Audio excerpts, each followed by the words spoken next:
हाय, मैं हूँ प्रियंका संभव। आप जुड़ गए हैं मनी नाइन के इस हेल्पलाइन में, जहां हम हाजिर हैं आपकी मदद करने के लिए। आज जिस टॉपिक को मैंने उठाया है वो है कि होम लोन के ब्याज दरों को हम कम होते हुए देख रहे हैं, और वो कम इसलिए हो रहे हैं क्योंकि अब जो है नवरात्र शुरू होने वाले हैं। अभी तो खैर श्राद्ध है, लेकिन एक फेस्टिवल सीजन की शुरुआत हो गई है, और इस फेस्टिवल सीजन में बैंक और हाउसिंग फाइनेंस जितने इंस्टीट्यूशन है वो सभी चाहते हैं कि लोग आए, जो बाजार से दूर चले गए थे कोविड के इस लॉकडाउन के वक्त, वो आए, क्योंकि हम सब समझ रहे हैं कि घर अपना एक कितना जरूरी हो गया था। इसलिए होम लोन के ब्याज में हम देख रहे हैं एक ऑफर चल रहे हैं बहुत सारे, जिसमें कि एसबीआई को देखिए 6.7% पर होम लोन दे रही है। एचडीएफसी ने जो घटाए हैं दर, अब 6.7 हो गई है।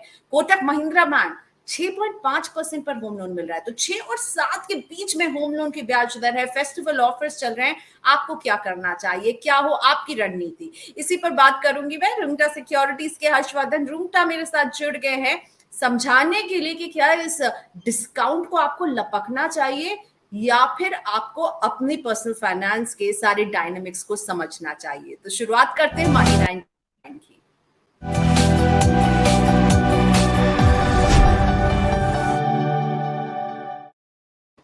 हाय हर्ष, थैंक यू सो मच, आपने वक्त निकाला मनी नाइन के लिए। तो बहुत सारे जो है ना, आज सारे न्यूज़पेपर हो या फिर आप शायद न्यूज अपने फोन पर कंज्यूम करते हो, सब जगह पर वो दिख रहा है कि होम लोन में फेस्टिवल ऑफर। एसबीआई ने कम किए, एचडीएफसी ने कम किए, कोटक महिंद्रा ने कम किए, और भी बैंक्स लाइन में खड़े हुए हैं। तो क्या किया जाए, क्या ये सही टाइम है जिसको होम लोन खरीदना है इस रेट पर खरीद ले, बुक करे, नक्की करे? वेल प्रियंका, अभी जो इंटरेस्ट रेट का सिनेरियो है उसमें हम देखेंगे कि अभी जो फेस्टिव ऑफर्स हैं जिसमें आपको 6.5% से लेके 6.7% तक आपको होम लोन से ऑफर दिए जा रहे हैं। वेरी क्लियरली जो इंस्टीट्यूशन है उन्होंने बताया है कि ये जो होम लोन है एक लिमिटेड पीरियड के लिए है। ये जो रेट्स अभी वो ऑफर कर रहे हैं ये नहीं है कि यही रेट आज तक बन चुकी है। तो यस, एक लिमिटेड पीरियड के लिए है। अब हमें ये समझना है कि अगर आप एक घर ढूंढ रहे थे, ऑलरेडी आपकी जरूरत है, ये नहीं, हम इन्वेस्टमेंट की बात नहीं कर रहे हैं, हम एक बार फिलहाल वो डायरेक्शन में नहीं जा रहे हैं।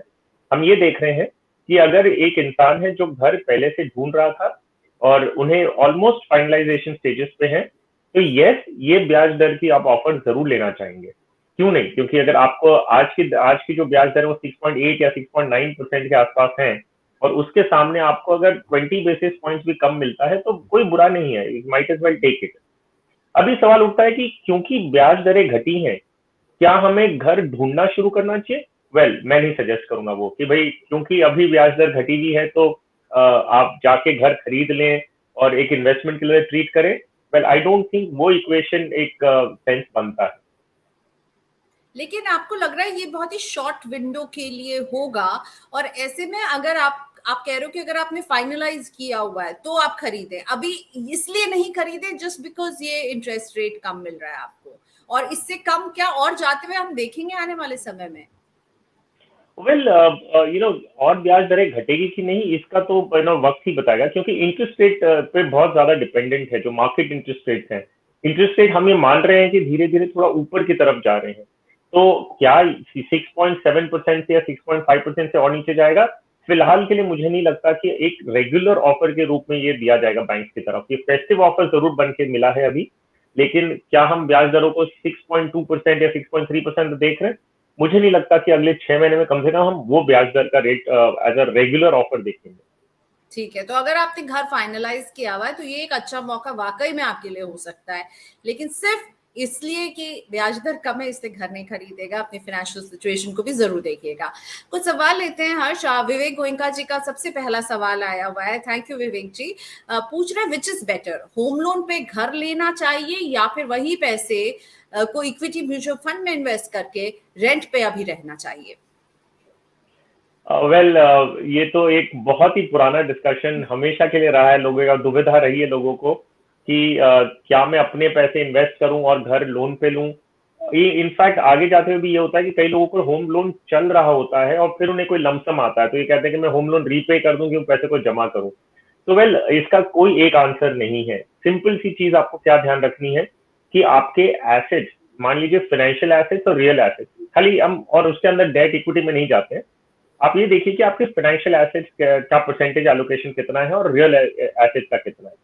इन ऑल केसेस आप देखेंगे कि रियल एसेट्स हमेशा ज्यादा होते हैं, क्योंकि टिकट साइज बड़ी होती है। अगर एक इंसान एक घर खरीद लेता है तो मान लीजिए 70-80% उनकी जो टोटल नेटवर्थ है वो तो एक घर में ही हो जाती है। तो अगर आपका एसेट एलोकेशन, रियल एस्टेट और फाइनेंशियल एसेट्स का एलोकेशन देखें, अगर आप ईएमआई में कंफर्टेबल हैं, आपकी ईएमआई आपकी रेगुलर इनकम में से आप बहुत कंफर्टेबली भर पा रहे हैं, और आपको ऐसा नहीं लग रहा है कि लोन की जो क्वांटम है बहुत ज्यादा है, मतलब आपको आगे जाके दिक्कत होने वाली है, आपके काम जो आप सैलरी पे हैं या जॉब में है, बिजनेस कर रहे हैं, उसमें आपको कंटिन्यूटी अगर अच्छी तरह दिख रही है और ये नहीं दिखता कि ये लोन आगे जाके बहुत ज्यादा बर्डन बन जाएगा आपके ऊपर, तो आप लोन को डेफिनेटली कंटिन्यू करें और फाइनेंशियल एसेट्स क्रिएट करें। क्योंकि फाइनेंशियल एसेट्स और रियल एसेट्स में डिफरेंस क्या होता है, फाइनेंशियल एसेट्स लिक्विडेबल है, आप जब भी चाहें कोई इमरजेंसी के लिए आप उसे लिक्विडेट कर सकते हैं, घर इतना आसानी से लिक्विडेट नहीं होता है। दूसरा होता है कि उसको एक यूनिटाइज फॉर्म में निकाल सकते हैं। मान लीजिए आपकी फाइनेंशियल एसेट्स 20 लाख रुपए इकट्ठा हो गई हैं, आपको 3-4 लाख रुपए की जरूरत है, आप उसमें से निकाल सकते हैं। एक घर को आप छोटे टुकड़ों में नहीं बेच पाते। तो फाइनेंशियल एसेट्स और रियल एसेट्स के बहुत अलग अलग फीचर्स होते हैं, तो बैलेंस रखिए तो ज्यादा बेटर है। अब जो इनका स्पेसिफिक सवाल था गोयनका जी का कि भाई होम लोन पे घर लें कि वही पैसे, तो आई थिंक ये डिसीजन इक्विटी का रिटर्न देखते हुए मत लें कि लास्ट 1 साल में 2 साल में इक्विटी ने मान लीजिए बहुत अच्छा रिटर्न दिया तो पैसे क्यों मैं लोन में लगाऊं। सो रिटर्न देख के मत लीजिए, आप अपनी कैश फ्लोज को देखते हुए ये डिसीजन लीजिए कि ईएमआई भर सकते हैं आप, तो डेफिनेटली घर आप जरूरत के लिए ले रहे हैं तो you have to buy it, उसमें आपको जितनी हो सके उतना डाउन पेमेंट करके घर ले सकते हैं। और अगर आपको ऐसा लगता है कि फाइनेंशियल एसेट सफिशिएंट नहीं है, तो ये डेफिनेटली फाइनेंशियल एसेट्स में जाए, वो इक्विटी में जाएगा कि डेट में, वो एक अलग कन्वर्सेशन। राइट तो विवेक जी आपका इंडिविजुअल फैसला होगा, वैसे सारी कंडीशंस जो है वो हर्ष ने आपके सामने रख दी हैं जो आपको हेल्प करेंगी इस फैसले पर पहुंचने के लिए। बप्पा साहब पूछ रहे हैं, please discuss various ways to reduce home loan EMI and tenure. इसमें आप हर्ष की मदद कर पाएंगे, क्योंकि अगर लोग जाएंगे और होम लोन लेंगे तो ईएमआई में क्या बार्गेन कर सकते हैं, टेन्योर को कम करने के लिए क्या कर सकते हैं? देखिए ईएमआई और टेन्योर अगर आपको कम करना है तो उसको पार्ट प्रीपे करते हैं लोन को, तो ईएमआई भी कम हो सकती है और टेन्योर भी हो सकता है। मान लीजिए आपका आउटस्टैंडिंग लोन 20 लाख रुपए का है और जो टेन्योर बाकी है वो करीबन 20 साल का है, तो आप अगर आपके पास 10 लाख लमसम है कहीं से, तो आप कहते हैं कि मुझे पार्ट प्रीपे कर देना है, तो आपको होम लोन अपना पार्ट प्रीपे करके आधा आपने रीपे कर दिया है। तो अब जो आपका 10 लाख का लोन बाकी है उससे आप अपने लेंडर को, जिसने आपको लोन दिया है, उनसे आप कह सकते हैं कि आप मेरा टेन्योर तो 20 साल का ही रखिए, लेकिन ईएमआई अभी आधी कर दीजिए, क्योंकि आपने आधा लोन दे दिया है। तो आपका हर महीने में थोड़ी लिक्विडिटी बढ़ जाती है। अगर आप ये नहीं करना चाहते, आप कहते हैं कि मेरी ईएमआई उतनी रखनी है, तो टेन्योर ऑटोमेटिकली कम हो जाएगा। तो दोनों ऑप्शंस आपके पास होते हैं जब आप पार्ट प्रीपे करते हैं। इनका मेरे ख्याल से सवाल इंटरेस्ट रेट को लेके होगा, जहां पे कह रहे हैं कि आज अगर इंटरेस्ट रेट घट गया, पहले आपका लोन ज्यादा का था, ज्यादा ब्याज दर पे था, तो क्या आप आज घटा सकते हैं? यस। लेकिन फेस्टिव ऑफर को देखते हुए आपको वो ऑप्शन नहीं दिया जाएगा। मान लीजिए आपका लोन पहले लिया गया था, जो पुराने कस्टमर्स है उनको इस फेस्टिव ऑफर में कुछ फायदा भी मिलेगा। यस, तो वही मैं कह रहा हूँ कि फेस्टिव ऑफर में आपको इसका फायदा नहीं मिलेगा। लेकिन मान लीजिए पहले कई लोन ऐसे हैं जो 8% पे चल रहे हैं और अभी तक बैंकों ने वो लोन के रेट्स जो रिवाइज करके नीचे नहीं किए हैं। तो ऐसी अगर आपकी सिचुएशन में, बहुत सारे लोगों की है वैसी सिचुएशन, हम खुद हमारे क्लाइंट्स में देखते हैं, जब हम कॉन्वर्सेशन करते हैं तो हमने अभी एक जन का करीबन 3-4 महीने पहले हमने एक क्लाइंट का पोर्टफोलियो देखा था, तो उनके पास लोन 9% का, आज भी उनका लोन 9% पे चल रहा है।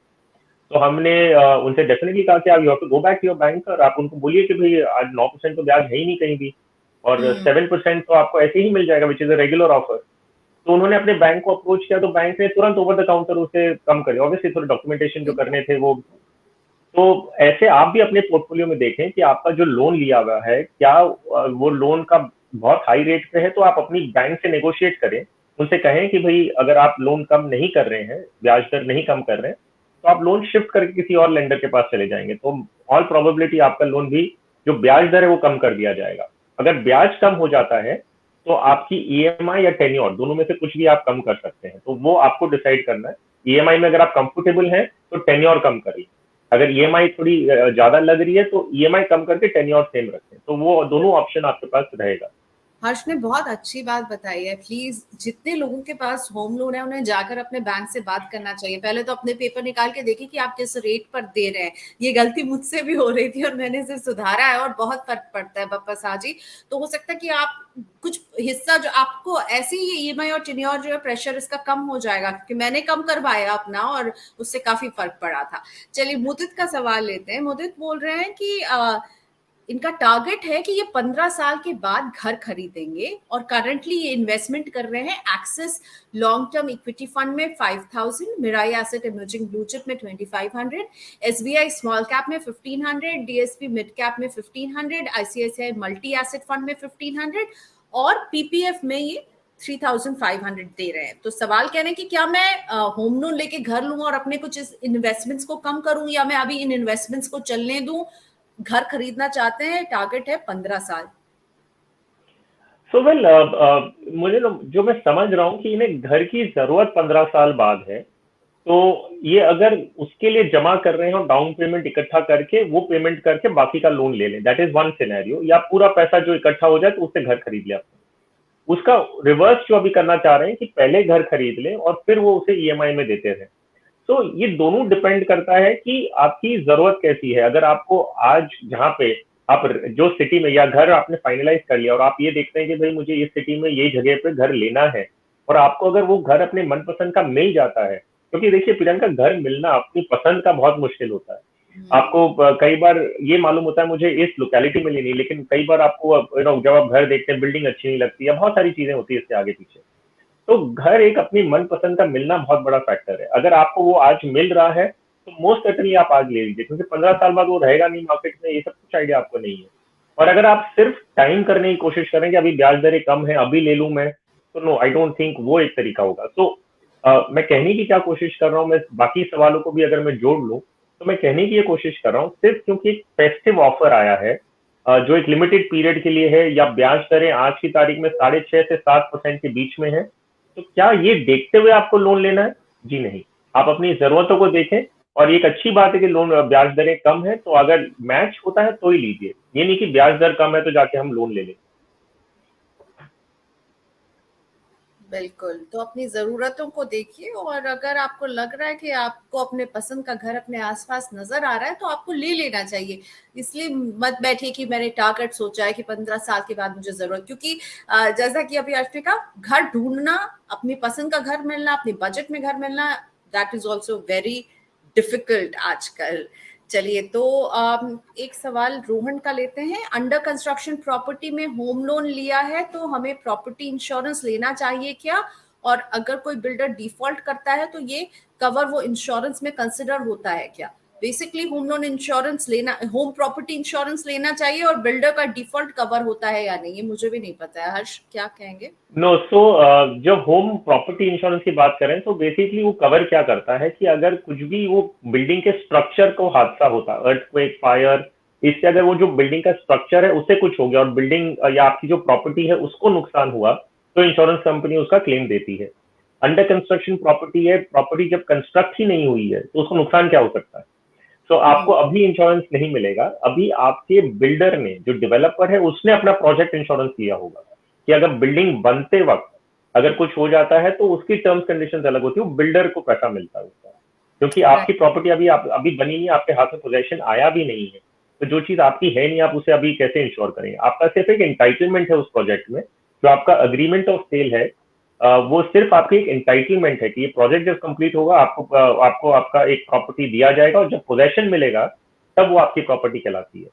और अभी जो बिल्डर के डिफॉल्ट की बात कर रहे हैं, आपके पास और कोई ऑप्शन नहीं है आज की तारीख में एक्सेप्ट फॉर रेरा, और जो लीगल रिकोर्स है कि भाई अगर बिल्डर प्रोजेक्ट खत्म नहीं करता है तो आप कौन सी फोरम में जाके, तो रेरा है या कोर्ट्स हैं जहाँ पे आप जाके अपनी क्लेम कर सकते हैं। लेकिन प्रॉपर्टी इंश्योरेंस तो बिल्डर का डिफॉल्ट लिंक नहीं है, ये बिल्कुल भी नहीं कवर होगा, इसका ख्याल रखिएगा। राजकुमार सैनी का सवाल, my home loan repayment is due to and after 6 months, will I get any benefit if I pay off the loan earlier than that? 6 महीने में आपका लोन खत्म ही हो रहा है। अगर आप जाके अपने लेंडर से पूछें, जिस कि बैंक है या एनबीएफसी, आप उनसे पूछें कि 6 महीना पहले आपको कंप्लीट करना है, तो कोई इंसेंटिव तो डेफिनेटली नहीं मिलने वाला आपको, कोई एडिशनल बेनिफिट तो नहीं देंगे कि भाई आपने लोन जल्दी रीपे कर दिया तो पैसे लो। इनफैक्ट कई केसेस में जल्दी रीपे करने की पेनल्टी लगती है। तो हालांकि आप अपने फंड से पेमेंट कर रहे हैं, आपकी खुद की सेविंग से अगर आप पेमेंट कर रहे हैं तो आपको कोई पेनल्टी तो नहीं लगेगी। लेकिन कोई एडिशनल बेनिफिट आप बोलेंगे मैंने जल्दी चुका दिया तो मुझे कुछ दो उसका, नहीं, वैसा तो आपका कोई भी लेंडर करके नहीं देगा। उनका एक टाइमलाइन होता है, कैश फ्लो वो भी प्लान करते हैं। तो अगर आप जल्दी दे रहे हैं तो इनफैक्ट पेनल्टी लगाने की सिचुएशंस भी कई बार आती है। आपके केस में नहीं आएगी लेकिन होती है। Right.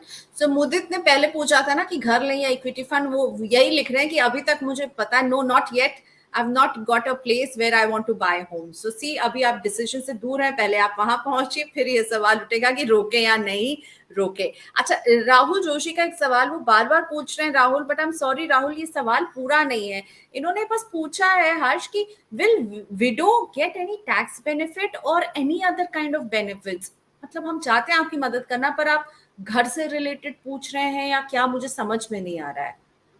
No, so in fact I can, अगर हम एक अजम्पशन भी करें कि क्या पूछने की कोशिश करें, इनकम टैक्स में बेनिफिट है या कोई प्रोविजन अंडर द एक्ट है कि जिसमें आपको एज अ विडो आपको कुछ ज्यादा मिले, नहीं। तो as a female, as a lady, आपको कई कंसेशन होते हैं। जैसे लोन्स में भी थोड़ा ब्याज दर कम होता है जब आप एज अ विमेन बोरोवर जाते हैं होम लोन लेने के लिए। तो एसबीआई भी, if I am not mistaken, कुछ 10 या 15 बेसिस पॉइंट थोड़ा कम ब्याज दर का पॉइंट का वो दे रहे हैं। इनफैक्ट और सारे प्राइवेट बैंक्स देते हैं, आपको जाके पता कर। अच्छा, देते हैं, पर वेरी इंटरेस्टिंग है, वो बताते नहीं है जब तक कि आप बोले नहीं कि वो वाला डिस्काउंट दीजिए जरा। या so as a women borrower आपको थोड़ा कंसेशन हो सकता है। कई स्टेट्स हैं जो विमेन रजिस्ट्रेशन के लिए, जब विमेन जाती है प्रॉपर्टी रजिस्ट्रेशन के लिए, तो स्टैम्प ड्यूटी में भी डिस्काउंट देते हैं। So that is the only benefit. लेकिन टैक्स बेनिफिट पर्टिकुलरली नहीं है। स्टैम्प ड्यूटी अगर आप वो टैक्स कैटेगरी में लाते हैं तो उसमें थोड़ा बेनिफिट एज ए वुमेन मिलता है, एज ए विडो एडिशनली नहीं है, एज ए वुमेन जरूर मिलता है। राहुल, तो ऐसा विडो तो शायद आपको कुछ अलग से, आप किसी के लिए सवाल पूछ रहे हैं, उन्हें शायद बेनिफिट नहीं मिलेगा, पर एज ए औरत, एज ए महिला अगर वो खरीदने जब जाएंगी तो कहीं उन्हें स्टैम्प ड्यूटी, अब किस राज्य में आप हैं उस हिसाब से भी ये रूल्स जो हैं वो बदलते हैं। थैंक यू सो मच आश, आज आप जुड़े हमारे साथ हमारी इस बातचीत में, हेल्पलाइन में इतने सारे सवालों के जवाब दिए। Thank you Harsh, it was really nice talking to you. Bye bye, have a nice evening. Thank you, my pleasure, thank you. Okay, so thank you so much. हम हर्ष को बाय कह रहे हैं। मुझे पता आज मैंने म्यूचुअल फंड स्पेसिफिक सवाल नहीं लिए, क्योंकि आज मैं सिर्फ होम लोन पर बात करना चाहती थी। तो जिनके सवाल छूट गए हैं, जैसे कि मैं देख सकती हूँ, सुब्रता ने सवाल भेजा है। राकेश जी, आपका सवाल बहुत अच्छा, आप गोल्ड इन्वेस्टमेंट पर पूछ रहे हैं, हम इस पर एक पूरा शो लेकर आएंगे। अर्का जी, आपका भी सवाल लूंगी। फिर आज का शो हम यहीं पर रैप अप कर रहे हैं। थैंक यू आप सबका, आप सब जुड़े हमारे साथ। जिनके सवाल छूट गए ना, उनमें मुझे बहुत अच्छे अच्छे टॉपिक्स भी नजर आ रहे हैं, तो उन टॉपिक्स पर इंडिविजुअली भी हम बात करेंगे। पर आज हमें इजाजत दीजिए, अपने सवाल भेजते रहिए, कमेंट सेक्शन में लिखते रहिए अपने सवाल, और मनी9 के यूट्यूब चैनल को भी सब्सक्राइब कीजिए। अभी के लिए बाय बाय, मिलते हैं कल 5 बजे हेल्पलाइन में।